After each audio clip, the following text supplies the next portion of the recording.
बात करेंगे। जैसे हमने वचन पढ़ा है इब्रानियों की पत्री इसका 11वां अध्याय, और ये जो आखिरी भाग है अगर हम इसको थोड़ा ध्यान से पढ़े तो ये विश्वास का एक दूसरा रूप हमें दिखाता है। एक रूप है विश्वास का, विश्वास करने वालों के लिए सब कुछ संभव है। परमेश्वर ने क्या बोला कि यदि तुम विश्वास करोगे तुम्हारे लिए सब कुछ हो जाएगा, असंभव काम भी संभव हो जाएंगे, क्योंकि हम लोग क्या करते हैं, विश्वास करते हैं। और इब्रानियों की पत्र 11वां अध्याय में हम लोग जितने भी मेरे ख्याल से 31 वचन तक अगर हम पढ़ेंगे तो हमें परमेश्वर पर विश्वास करने के द्वारा क्या क्या मिल सकता है और लोगों को क्या क्या मिला है, ये अपने को पढ़ने को मिलता है। लेकिन उसके आगे अगर हम कुछ वचन पढ़ते हैं तो वो हमें कुछ और बात बताती है। इसलिए विश्वास का एक और भाग या एक और जो साइड है वो भी हमको मालूम होना बहुत जरूरी है। हालेलुया। और उस पर हम लोग थोड़ा देर ध्यान देंगे। तो विश्वास करना ये हमारे जीवन का मतलब मुख्य भाग है। शुरुआत भी विश्वास से होती है और अंत भी विश्वास से होता है। लेकिन जब हम विश्वास करते हैं तो यहाँ पर जब हम लोग 33 वचन से पढ़ते हैं तो उनके बारे में लिखा है कि इन्होंने विश्वास के द्वारा राज्य जीते। हमें विश्वास के द्वारा राज्य जीते। आगे लिखा है धार्मिकता के काम किए, प्रतिज्ञा की हुई वस्तुएं प्राप्त की, सिंहों के मुंह बंद किए, आग की ज्वाला को ठंडा किया, तलवार की धार से बच निकले, निर्बलता में बलवंत हुए, लड़ाई में वीर निकले, विदोषियों की फौजों को मार भगाया, स्त्रियों ने अपने मरे हुओं को जीवित पाया। तो यहाँ तक हम लोग देखते हैं कि सब पॉजिटिव बात है। जीतना है ना, सारी बातें है ना, सब क्या है, पॉजिटिव है। ये विश्वास का एक भाग है। लेकिन आगे अगर हम लोग कुछ पढ़ते हैं तो अगर हम लोग 36 वचन में आते हैं तो लिखा है कई एक ठट्टों में उड़ाए जाने। ये वही लोग हैं जिन्होंने विश्वास किया था। ये अविश्वासी लोगों की बात नहीं हो रही। किसकी बात हो रही है? विश्वासी लोगों की बात हो रही है कि कई एक लोगों को ठट्टों में उड़ाए जाने और कोड़े खाने, वरन बांधे जाने और कैद में पड़ने के द्वारा परखे गए। विश्वासी लोगों की बात हो रही है। 37 में लिखा है 37 में पथराव किए गए, आरे से चीरे गए, उनकी परीक्षा की गई, तलवार से मारे गए, वे कंगाली में और क्लेश में और दुख भोगते हुए भेड़ों और बकरियों की खाले ओढ़े हुए इधर उधर मारे मारे फिरे, और जंगलों और पहाड़ों और गुफाओं में और पृथ्वी की दरारों में भटकते फिरे, संसार इनके योग्य न था। आज हम विश्वास का दूसरा साइड देखने वाले भी हो। हमें जब भी हम लोग वचन सुनते हैं, पढ़ते हैं, या हम लोग जब प्रार्थना करने बैठते हैं या कहीं मीटिंग में जाते हैं, किसी चर्च में जाते हैं, तो हम लोग एक उम्मीद को लेकर जाते हैं कि मैं जो मांग रहा हूँ वैसा ही मुझे मिलना चाहिए। जो मैं प्रार्थना कर रहा हूँ, शायद मैं उपवास कर रहा हूँ और वही मुझे मिलना चाहिए। लेकिन विश्वास का एक और मजबूत भाग जो हमारे अंदर में होना चाहिए, और वो भाग जब हमारे अंदर में है तभी हम बोल सकते हैं कि हम लोग पक्के विश्वासी हैं। और वो भाग क्या मालूम है क्या? कि विश्वास जो किया है उसके अनुसार प्राप्त नहीं होना, फिर भी विश्वास करते रहना, उसको बोलते हैं सच्चा विश्वासी। आमीन। हम लोग जब भी विश्वास की बात करेंगे तो अपन यही बात बोलेंगे या सुनेंगे या उम्मीद करेंगे कि प्रभु मैंने विश्वास किया है और मुझे भरोसा है कि मुझे मिलेगा, और प्रभु देता भी है। लेकिन कई ऐसे भी बातें हैं जहां पर हम लोग विश्वास करते हैं, प्रार्थना करते, उपवास करते, सब कुछ करते हैं, लेकिन शायद हम लोग जो मांग रहे हैं वैसा हमको नहीं मिला, फिर भी हमें परमेश्वर में बने रहना है।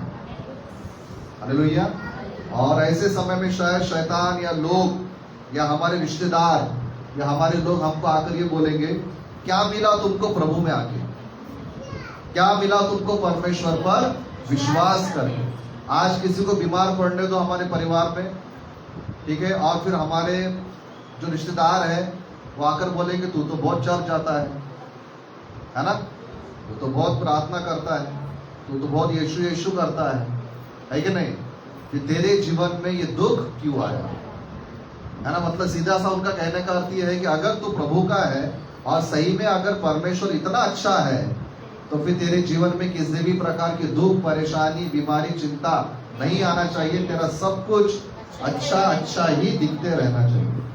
लेकिन वो लोग इस बात को नहीं समझते कि परमेश्वर के पीछे चलना फूलों पे चलने वाला काम नहीं है ना, अपने को कांटों पे चलना है। एक गीत भी गाया जाता ना, राहों में कांटे अगर हो, रुकना नहीं चलते जाना, यीशु तेरे साथ है ना, ये तो विश्वास करना। आमीन। कहने का अर्थ यह है कि विश्वास का मतलब सिर्फ प्राप्त करना नहीं होता। विश्वास का मतलब ये भी होता है कि शायद जिस बात के लिए मैंने भरोसा किया है, विश्वास किया है, वैसा मुझे नहीं मिलेगा। क्योंकि बाइबल बताती है कई लोगों के साथ बहुत भयानक परिस्थिति आई थी। क्या हुआ था उनके साथ में मालूम है क्या? फट्टों में उड़ाए गए। हम लोग भी फट्टों में उड़ाए जाते हैं, तो लेकिन विश्वास में बने रहे। कोड़े खाने लगे लोग, कई लोगों ने उनको मारा है, कैद में डाल दिया गया, पथराव किया गया, पत्थर मारे गए। कौन लोग थे ये? विश्वासी लोग। आरे से चीरे गए। कौन चीरा गया आरे से मालूम है क्या? नहीं, विश्वासी है, लेकिन कौन है? एक व्यक्ति है जिसको एक राजा ने 2 झाड़ों में बांधा, और जो आरी रहती नहीं क्या, जिससे अपन लोग लकड़ी काटते हैं, उस आरी से उसको चीर डाला 2 भागों में। और वो कौन था मालूम? यशायाह भविष्यद्वक्ता। जिस यशायाह भविष्यद्वक्ता की किताब हम लोग यीशु मसीह के जन्म के बारे में पढ़ते हैं, है ना, उसके बलिदान के बारे में पढ़ते, यशायाह उसको आरी से चीर के मार डाला। अब यशायाह विश्वासी नहीं था क्या? था ना, वो तो इतना बड़ा भविष्यद्वक्ता था। तो जब वो इस प्रकार से मरा, तो क्या हम लोग ये बोल सकते हैं कि परमेश्वर ने उसको त्याग दिया? बोल सकते क्या? हाँ। पतरस को कैसे मारा गया मालूम है आपको? पतरस कौन था? प्रभु यीशु मसीह का चेला था, शमौन पतरस, बराबर है। शमौन को कैसे मारा गया? उसको भी क्रूस पर टांग के मारा गया। लेकिन पतरस ने ये बोला कि मैं इस योग्य नहीं हूं कि मैं मेरे प्रभु की तरह मरूं, इसलिए आप मुझे उल्टा टांग के मारो। तो जैसा यीशु मारा क्रूस पर, वैसा नहीं मारा, लेकिन क्रूस पर ही मारा वो, लेकिन उल्टा टांग दी। क्या पतरस विश्वासी नहीं था क्या? यीशु मसीह के जो 12 चेले थे, उन 12 चेलों में से सिर्फ एक व्यक्ति को स्वाभाविक मृत्यु आई, मतलब एज के अनुसार, बूढ़ा हो गया था इसलिए मर गया। बाकी सभी जो चेले थे, यहूदा ने तो आत्महत्या कर लिया था, लेकिन बाकी जो चेले थे उन सब को मार डाला गया। किसी को भी नेचुरल डेथ नहीं आई। इंडिया में थोमा आया था, थॉमस, है ना, यीशु मसीह का एक चेला। थोमा भारत में आया था, चेन्नई में, केरला में आया। फिर चेन्नई में जब वो आया तब उसको प्रार्थना कर रहा था एक पहाड़ी के ऊपर में, तब उसको भाले से मार दिया गया। आज भी अगर आप चेन्नई जाएंगे तो उसके नाम से पहाड़ी पर एक जगह है। कहने का अर्थ यह है, यीशु मसीह के 12 चेले, जिनके बारे में हम लोग बाइबल में चमत्कारों के बारे में पढ़ेंगे, उनकी टीचिंग्स के बारे में पढ़ेंगे, सब पढ़ेंगे। वो सब चेलों को जान से मार डाला गया, कई लोगों को खत्म कर दिया गया। आज भी कई विश्वासियों को सताया जाता है। कई लोगों को प्रभु में आने के कारण, बाइबल तुम्हारे घर में क्यों है, प्रभु का नाम क्यों लेते हो, इसके वजह से सताए जाते हैं। ये भी एक विश्वास का भाग है। और अगर हम सही में विश्वासी लोग हैं, तो हमारा विश्वास सिर्फ प्राप्त करने के लिए नहीं रहेगा, लेकिन हमारा विश्वास ऐसा भी रहेगा कि जहां पर हम ये बोले, प्रभु मुझे मिले या न मिले, फिर भी मैं तुझ पे भरोसा करूंगा। आमीन। प्रभु की दया से आज तक ये दिन हमारे जीवन में नहीं आया कि हमें खून बहाना पड़ा, हमें जान देनी पड़ी, या हमको जेल में डाल दिया गया, या पता नहीं हमें और प्रकार के अत्याचार हम पर हुए। प्रभु की दया से हम लोग बहुत सुरक्षित है, आशीषित है। लेकिन ऐसे भी लोग दुनिया में पाए जाते हैं। तो प्रियो, क्यों ना हम लोग विश्वास के दूसरे साइड को जब आज देख रहे हैं, तो हमको ये इस बात के लिए भी तैयार रहना चाहिए कि प्रभु अगर दुख भी आए, मरना भी पड़े, मुझे ताली भी सुनना पड़े, मेरी इच्छा के अनुसार काम भी ना हो, लोग मुझे देखकर मुंह फेर ले या मेरे से बातचीत करना बंद कर दे, फिर भी प्रभु जी मैं तुझ पर भरोसा करता रहूंगा। और कलीसिया में कई ऐसे लोग हैं आज भी, जिनको परिवार में तकलीफ हो रही है सिर्फ प्रार्थना में जाने के कारण। प्रभु आप सबों को आशीष दे, फिर भी आप बने हुए हैं। हालेलुया। और बने रहना है। क्योंकि जिंदगी में कितने साल और जिएंगे हम? मेरे ख्याल से 50 साल बाद यहाँ पर बैठे हुए बहुत सारे लोग नहीं दिखेंगे, मैं भी नहीं दिखूंगा आज से 50 साल बाद, है ना। हम में जितने भी यहाँ पे लोग आज बैठे हैं, भले ही हमने बालों को काला किया है, लेकिन सच्चाई जो है वो छुप नहीं सकती, है कि नहीं। 50 साल के बाद हम लोग जो है दिखेंगे नहीं। जीवन आज का है और कल का नहीं है, लेकिन मेन चीज है हमारी आत्मा, है ना, हमारा प्राण जो परमेश्वर बचाना चाहता है। हालेलुया। और हमको हमारे आत्मा की ज्यादा चिंता करना है हमारे शरीर से ज्यादा आत्मा की, अपने प्राण की चिंता करो, क्योंकि शरीर जो है घटता जाता है ना। कई बार अपने को स्किन को देखेंगे तो बच्चों का स्किन कितना सुंदर नाजुक सॉफ्ट रहता है, जैसे बड़े होते हैं तो उसको फिर लगाना चालू करना पड़ता है ना। फिर और कुछ उम्र हो गई तो चेहरे पे झुर्रियां छुपाने के लिए मार्केट में बहुत सारी चीजें मिलती हैं। अगर आपको अधिक जानकारी चाहिए तो हमारे बीच में ब्यूटिशियन है, उसको आप मिल सकते हैं, है कि नहीं। मतलब ये कि ये सब अपने को देख रहा है, दिखाई दे रहा है अपने आंखों से कि उम्र जब क्या है बढ़ती जाती है, क्योंकि शरीर जो है वो घट रहा है। और उस कहते हैं एक वचन में कि भले ही हमारा बाहरी मनुष्य तक घटता जाता है, लेकिन हमारा भीतरी मनुष्य जो है वो प्रभु में नया होता जाता है।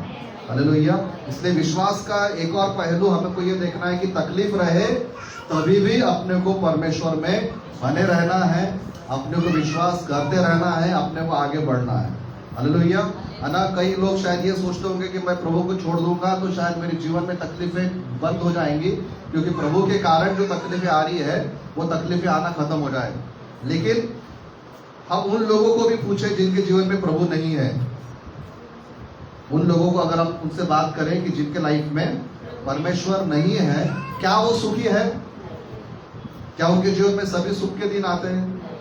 सुख के दिन सभी के जीवन में है, चाहे वो प्रभु में हो या ना हो, या फिर जो दुख के दिन भी उन सबों के जीवन में आते हैं, चाहे वो प्रभु में हो या ना हो। हालेलुया। और अपने को जब सत्य का मार्ग पता चला, जीवन का मार्ग पता चला है, और हमको ये मालूम है इस मार्ग के अंत में जीवन है। हालेलुया। ये रास्ते पर जो चल रहे हैं, ये सफर का अंत कहां पर होगा? परमेश्वर के राज्य में। हालेलुया। इसलिए जो रास्ता हमने पकड़ा है उसमें बने रहे, क्योंकि विश्वास में रहते समय अवश्य परमेश्वर चिन्ह चमत्कार करेगा, बड़े काम करेगा, चंगाई मिलेगी, छुटकारा मिलेगा, आशीष मिलेगी, पैसा मिलेगा, नौकरी मिलेगी, घर मिलेगा, सब कुछ मिलेगा। लेकिन एक आधी चीज अगर नहीं भी मिली तभी भी कोई टेंशन नहीं लेना। हालेलुया। परमेश्वर में अपने को बने रहना चाहिए, पहली बात। दूसरी बात, जब हम लोग प्रिय विश्वास करते हैं और विश्वास के द्वारा जब हमें कुछ प्राप्त होता है, जैसे हमने शुक्रवार को हमने देखा था अब्राहम के बारे में, और अब्राहम ने जब विश्वास किया तो उस उम्र में भी उसको संतान प्राप्त हुई, है ना। लेकिन परमेश्वर ने जब उसको संतान दिया तो उसके पीछे कारण था। Praise Lord. परमेश्वर ने जब अब्राहम को बेटा दिया तो उसके पीछे कारण था। अब्राहम ने विश्वास किया और उस एज में भी उसको बेटा हुआ। अगर हम लोग उत्पत्ति की किताब पढ़ते हैं, इसका 12वां अध्याय, उत्पत्ति की किताब 12 अध्याय और इसका पहला और दूसरा वचन, तो वहां पर जब परमेश्वर अब्राहम से बात कर रहे हैं तो हम उस बात को देखें कि जब परमेश्वर ने अब्राहम से बात करना शुरू किया तो क्या बोलते हैं। उत्पत्ति इसका 12 अध्याय 1 और 2 वचन में लिखा है, यहोवा ने अब्राहम से कहा, अपने देश और अपने कुटुंबियों और अपने पिता के घर को छोड़कर उस देश में चला जा जो मैं तुझे दिखाऊंगा, और मैं तुझसे एक बड़ी जाति बनाऊंगा और तुझे आशीष दूंगा और तेरा नाम महान करूंगा और तू आशीष का मूल होगा। जो तुझे आशीर्वाद दे उन्हें मैं आशीष दूंगा और जो तुझे कोसे मैं उन्हें शाप दूंगा, और भूमंडल के सारे कुल तेरे द्वारा आशीष पाएंगे। भूमंडल के सारे कुल जो है अब्राहम के द्वारा आशीष पाएंगे, ऐसा प्रभु ने लिखा था, बताया था। लेकिन उसमें एक बात यह है, दूसरे वचन में ऐसा लिखा है, मैं तुझे आशीष दूंगा और तेरा नाम महान करूंगा और तू आशीष का मूल होगा, है ना। कुछ ट्रांसलेशन में ऐसा लिखा है, मैं तुझे आशीष दूंगा और मैं तुझे आशीष का कारण बनाऊंगा। मतलब मैं तुझे ब्लेस करूंगा ताकि तेरे द्वारा औरों को क्या मिले, आशीष मिले। तो हम लोग जब प्रार्थना करते हैं और विश्वास करते हैं कि परमेश्वर जिस प्रकार से अब्राहम को भी एक असंभव परिस्थिति में उसको संतान प्राप्त हुई, मेरे लिए भी तू एक असंभव काम को तू संभव कर सकता है। लेकिन बात वहीं पर समाप्त नहीं हुई थी। बात ये थी, प्रभु ने ये बोला था, मैं तुझे बेटा इसलिए दे रहा हूं, मैं तुझे आशीष इसलिए दे रहा हूं ताकि कल चल के तू औरों के लिए आशीष बनना। आमीन। और आज अगर हम लोग प्रार्थना कर रहे हैं, विश्वास कर रहे हैं किसी बात के लिए, और परमेश्वर जब हमको कुछ देना चाहते हैं, तो हमारी प्रार्थना दो प्रकार की प्रार्थना होना चाहिए। प्रभु तू मुझे दे ताकि मैं औरों को दे सकूं। हालेलुया। तू मुझे आशीष दे ताकि जो भी मुझे आशीष मिलेगी, जिस किसी प्रकार की आशीष चाहिए, प्रभु उस आशीष में मैं दूसरों को भी सहभागी बनाऊंगा। तू मुझे आशीष देगा और मैं औरों के लिए आशीष का कारण होगा। ये हमारा विश्वास का अंत होना चाहिए। नहीं तो वो एक स्वार्थी प्रार्थना हो जाएगी कि प्रभु बस तू मुझे देता जा, मुझे देता जा, मुझे देता जा। हालेलुया। बाइबल में लिखा है कि परमेश्वर हमको क्यों देना चाहते हैं, ताकि हम औरों को दे सकें। आत्मिक वरदान जो है, आत्मिक दान जो है, उसके बारे में भी वही है। मैं तुम्हें सेहतमंद मिला है, तुम सेहतमंद हो। क्या दिया था परमेश्वर ने?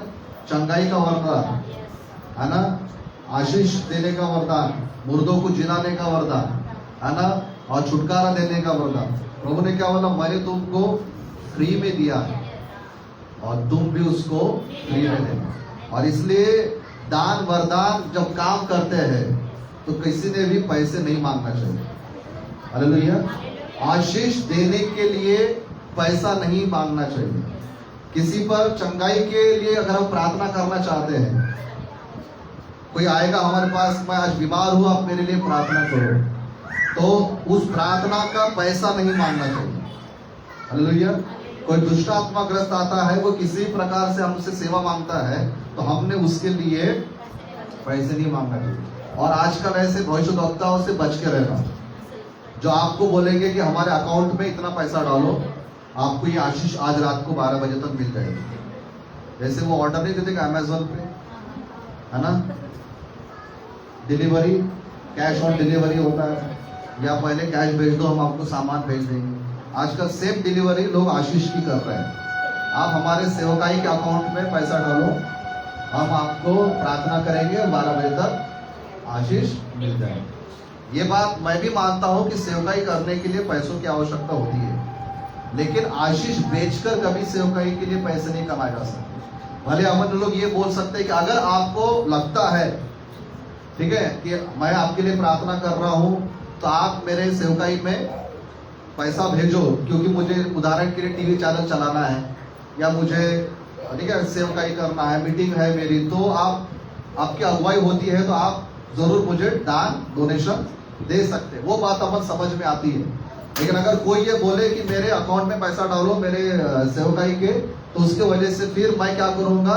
आपके लिए प्रार्थना करूंगा। कुछ भविष्यद्वक्ता कैसे मालूम है क्या? दूर से प्रार्थना करने का एक अलग रेट है ना, है ऐसे लोग। उधर से प्रार्थना करूंगा उतना 500 रुपए में प्रार्थना, ठीक है। मेरे पास आके खड़े रहेंगे तो 1000 रुपए, मैं तुम्हारे सर पे हाथ रखूंगा तो 2000 रुपए, मेरे ऑफिस में आके प्रार्थना करेंगे तो 5000 रुपए, और हम सब लोग मिलकर आपके लिए उपवास करेंगे तो 10,000 रुपए। यानी इन्होंने सारे हदे जो है वो पार कर दिया है ना। इसलिए मैं ये नहीं बोलता कि अगर आप किसी प्रभु के दास को, दासी को अगर आप पैसा भेजते होंगे वो बहुत अच्छी बात है, क्योंकि सेवकाई में पैसों की आवश्यकता होती है। लेकिन जहां पर आशीषें बेची जाती है उन लोगों से बच के रहना, प्रेज़ द लॉर्ड, है ना, इससे सावधान रहना। तो प्रभु ये कहता है कि मैं तुझे इसलिए ब्लेस करूंगा ताकि तो औरों के लिए क्या बने? आशीष का कारण बने। आमीन। हमको अगर प्रभु ने कुछ दिया है तो हम उसमें दूसरों को सम्मिलित करें, इसलिए प्रभु ने अपने को दिया है। चाहे वो आत्मिक दान वरदान है, हो सकता है कि प्रभु ने अपने को अधिक पैसा दिया है तो जरूरतमंदों को दे सकते हैं। आज हो सकता है कि हमारे पास में कुछ वस्तु है जो हम लोग किसी को इसमें इस्तेमाल कर सकते हैं। हमें कुछ भी हो सकता है, सिर्फ बात आशीष का मतलब बात सिर्फ पैसे की नहीं है, कुछ भी हो सकता है जो हमारे पास में है, हम उसको औरों के लिए आशीष के रूप में हम उसको दे सकते हैं। हमें, और इसलिए जैसा परमेश्वर ने कहा विश्वास की बात, विश्वास से सिर्फ परमेश्वर मुझको प्राप्त नहीं होगा, लेकिन अगर मुझको मिलता है तो तू मुझे बता कि मैं उस आशीष में किसको सहभागी बनाऊं। हमें, और उस प्रकार का विश्वास का लेवल प्रयोग हमारा होना चाहिए। पहली बात यह है कि विश्वास का अर्थ ऐसा भी होता है कि प्रभु देगा, या फिर विश्वास का अर्थ ऐसा भी होता है कि शायद परमेश्वर हमको नहीं देगा, लेकिन फिर भी हम लोग परमेश्वर में विश्वास को बनाए रखें। हमें दूसरी बात यह है कि प्रभु जब हम विश्वास करेंगे और विश्वास के द्वारा जब हमें प्राप्त होगा तो हम लोग औरों को उसके में विश्वास में आशीष में उसका हम लोग भागीदार बनाएंगे। हालेलुया, है ना।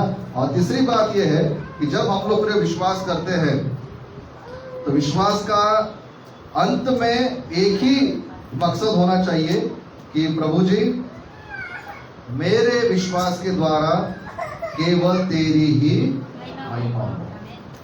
हमें, मेरे विश्वास के द्वारा क्या हो, केवल तेरी ही महिमा, है ना। मैं अगर प्राप्त करूं, हो सकता है कि मैंने बहुत प्रार्थना करके प्राप्त किया है, तो मेरे मुंह से ये नहीं निकलना चाहिए कि मैंने बहुत प्रार्थना किया इसलिए मिला।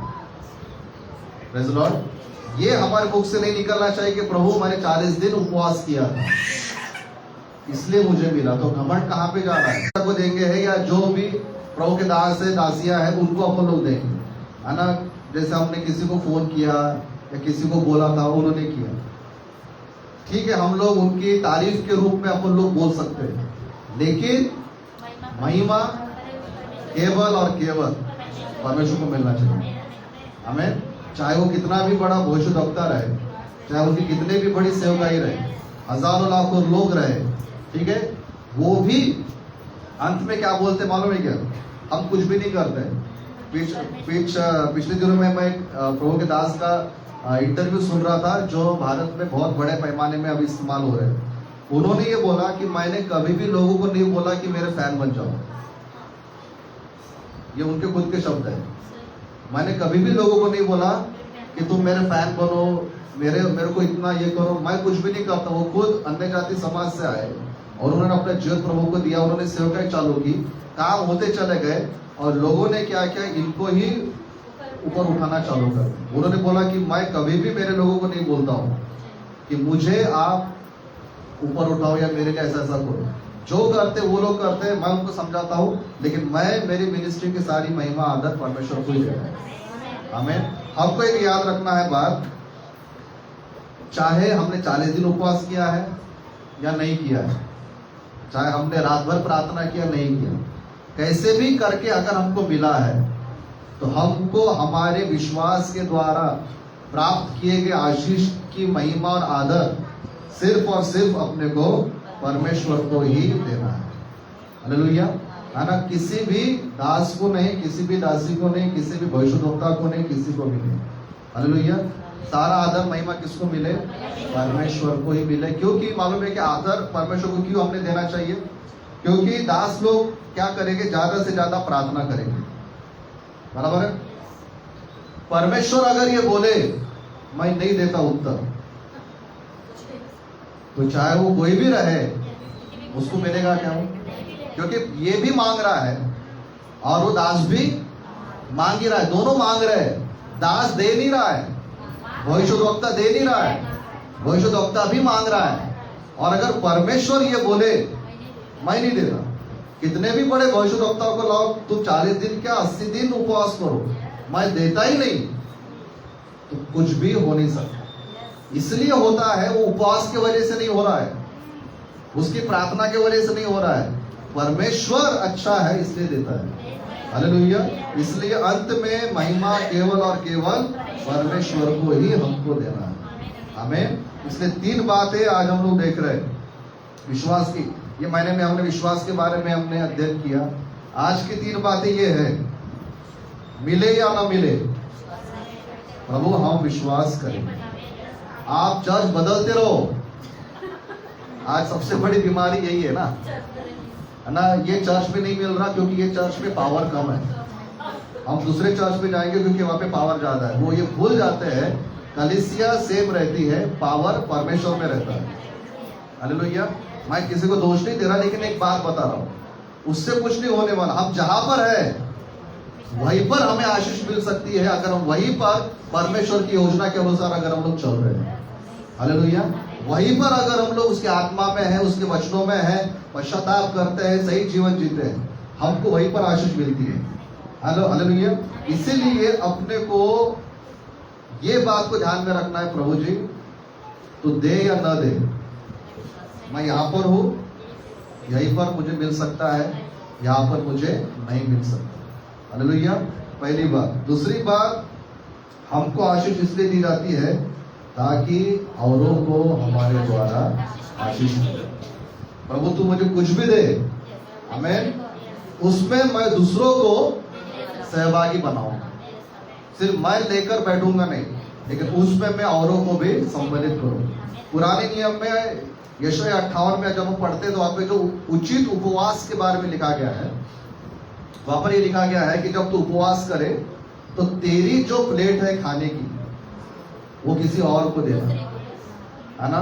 अब मैं उपवास कर रहा हूं इसलिए उस दिन का मेरा अनाज बच गया, उसका मीनिंग वो नहीं।